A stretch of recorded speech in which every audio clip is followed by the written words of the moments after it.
बैठे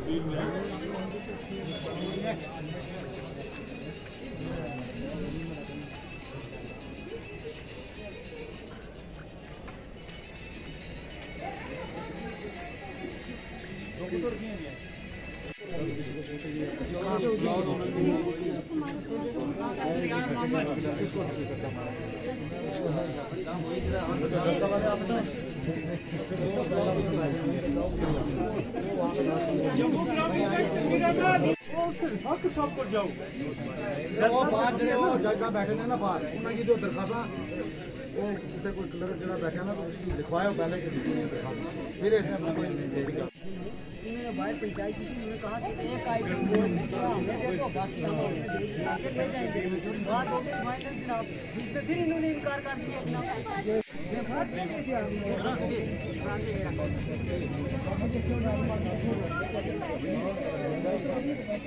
इसलिए इसको शादी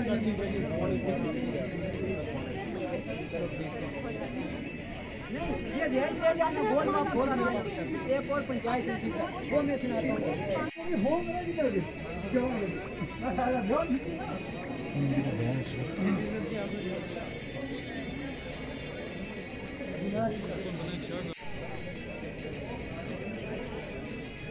ये कर रहा है पिटिशन वगैरह कर रही है अपने की ये कर रहा है पिटिशन वगैरह कर रही है अपने की हो मेरा भी कर क्यों बोल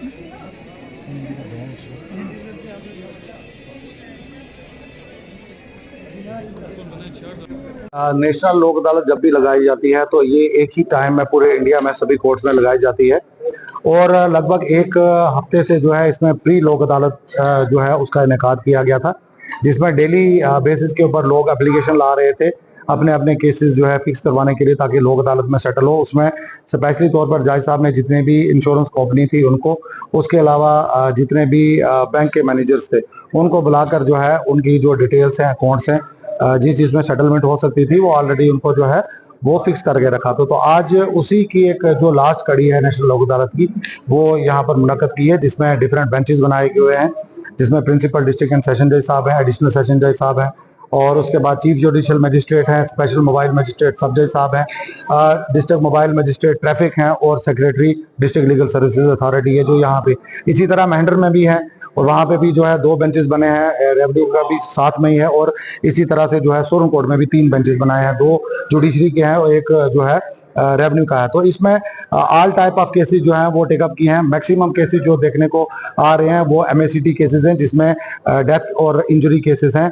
जिनमें सेटल करके ऑन द स्पॉट जो है उसमें जो कंपनी जो उनको चेक दे रही हैं। इसके अलावा जो जिन लोगों ने लोन लिए हुए थे, जो NPA केसेस हैं, तो उसमें मैक्सिमम केसेस में जो है बहुत हद तक जो इंटरेस्टेड मनी है वो बैंक ने छोड़ दिया है और लोगों को बड़ी आसाइश मिली है। मैट्रिमोनियल केसेस में जो है बहुत सारे केसेस में जो इसमें निपटारा हुआ है और सबसे ज्यादा जो आज अगर रेवेन्यू जनरेट हुआ पिछले एक हफ्ते में वो है ट्रैफिक चालान, जिसमें बहुत अच्छी तरह से लोगों को रिबेट दी है, लगभग 30-30, 40-40 और 50% तक लोगों को रिबेट दी है, किसी में 70% तक दी है। तो लोगों ने खुशी से आके किसी के 7, किसी के 8, किसी के 10-10 चालान जो है जो ऑनलाइन चालान होते हैं। तो इस तरीके से हर महीने जो है एक इवेंट जो है रहता है, चाहे वो जनरल लोक अदालत हो या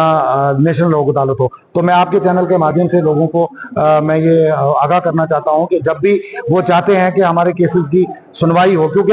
ये एक ऐसी सुनवाई है जिसमें आप कोई ना कोई हारता है और ना कोई जीता है, दोनों पार्टीज आती हैं और दोनों को सुना जाता है और उसके बाद उन्हीं के द्वारा जो है उनका फैसला लिखा जाता है और इस आर्डर की जो है कहीं पे अपील नहीं होती है। सबसे बड़ी बात यह है कि ये चैलेंजेबल आर्डर नहीं है, जो भी आर्डर ऑन द स्पॉट हो गया इसकी अपील नहीं होती है। तो लोग जो है आज देखेंगे हजारों की तादाद में लोग यहाँ पर आए हैं। कुछ लोगों को मिसलीड भी किया है लोगों ने, जैसे बिजली के बिल्स हैं या PHE के बिल हैं, तो वो लोग भी बहुत सारे यहाँ पर आए हैं। तो कुछ लोग ऑन द स्पॉट यहाँ पर एप्लीकेशन लेके आएंगे हमारे जो है लोन माफ किए जाएं। तो इस तरीके से जो है लोग बहुत ज्यादा तादाद में यहाँ पर आए हैं। तो कुल मिलाकर जो है ये सक्सेसफुल जो है नेशनल लोक अदालत है। इस साल की फर्स्ट नेशनल लोक अदालत यहाँ पर लगी है। आप देख लें यहाँ पर हजारों की तादाद में जो भी लोग अपने केसेस का रिजर्सल चाहते हैं वो आए हुए हैं। तो बेसिकली लोक अदालत का जो कंसेप्ट है राइट फ्रॉम 96 ऑनवर्ड जो है कि लोग अपनी मर्जी से आकर सालिसी करें, उनको राय दी जाए कि अपने केसेस जो हैं लटकाने के बजाय, ज्यादा देर चलने के बजाय अगर एमिकेबली सेटल हो सके तो उनको सेटल किया जाए, जिसमें विन विन सिचुएशन रहती है। तो ये एक्सपेरिमेंट जो है पूरे भारतवर्ष में बहुत कामयाब हुआ है। आप देखें पुंछ में आज ये फर्स्ट नेशनल लोक अदालत लगी हुई है, जिसमें डिफरेंट बेंचेस, लगभग 6 बेंचेस बनाए हुए हैं यहाँ पर, जिनमें कुछ एडवोकेट्स भी बैठे हुए हैं और बाकी जजेस बैठे हुए हैं। इसमें सबसे पहले तो पैटी क्रिमिनल केसेस जिनमें समझौता हो सकता है वो टेकन अप हुए हैं। उसके बाद MACT के केसेस हैं जहाँ एक्सीडेंट क्लेम ट्राइब्यूनल वो ले रही है। उसके अलावा बैंक केसेस हैं जहाँ पर लोन्स के विषय में जो है बैंकों ने कटौती की है और यहाँ पर लोक अदालत में उनको यहाँ से बेनिफिट मिलता है। उसके अलावा ट्रैफिक के चलान हैं, PHE के जो पेंडिंग बिल थे वो हैं, और इसके अलावा लेबर कोर्ट के कुछ केसेस हैं, रेवेन्यू कोर्ट के कुछ केसेस हैं। तो मेरा कहने का मतलब है कि आज जो नेशनल लोक अदालत यहाँ पर लगी हुई है, डिफरेंट बेंचेस यहाँ पर लगे हुए हैं, तो लोगों में उत्साह है। लोग हर एक जो लिटिगेंट यहाँ पर जितने भी आते हैं वो चाहते हैं कि इंस्टेड ऑफ सालों साल कोर्ट में चलने के बजाय जो यहाँ पर अगर लोक अदालत में आकर एमिकेबली दोनों पार्टीज मिलकर अगर समझौता करती हैं तो वो ज्यादा बेनिफिशियल है। तो मेरा ख्याल इसमें लॉयर्स का भी बहुत बड़ा रोल है, जजेस का भी बहुत बड़ा रोल है, कम्युनिटी का, और उसके अलावा जो यहाँ पर डिफरेंट लीगल फ्रेटर्निटी यहाँ पर है वो लोगों को समझाते हैं, बताया जाता है कि भाई अगर सालों साल केस जो ड्रैग करेंगे तो उसमें आपको कोई बेनिफिट नहीं मिलेगा बल्कि लॉस होगा। जैसे MACT के केस हैं, अगर पहली अटेम्प्ट में आपको 4 लाख भी मिल जाता है तो वो बेनिफिशियल है बनिस्बत के 10 साल के बाद आपको 8 लाख मिलता है। इसीलिए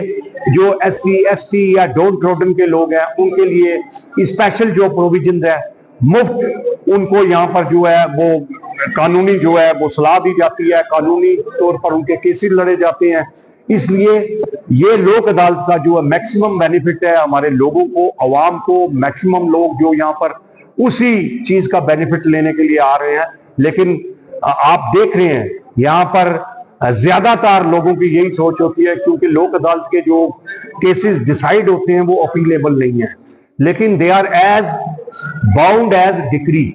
उनकी बाइंडिंग जैसे डिक्री होती है, कोर्ट में पूरा कंटेस्ट करने के बाद एक डिक्री शीट मिलता है, वो बाइंडिंग होता है दोनों पार्टी पर। इसी तरह लोक अदालत का जो ऑर्डर है वो बाइंडिंग होता है। तो मेरा ख्याल आप देख रहे हैं लोक अदालत की कामयाबी इसी बात पर निर्भर है, कितने लोग आए हुए हैं यहाँ पर, वो अपने केसेस का अदाला चाहते हैं। और जजेस और हमारे जो बेंचेस बने हुए हैं वो लगातार लगे हुए हैं, लगातार लोगों को कन्विंस कर रहे हैं, लॉयर्स भी कन्विंस कर रहे हैं कि अपने केसेस डिसाइड करें। और ओवरऑल जो है ये बहुत कामयाब लोक अदालत जो है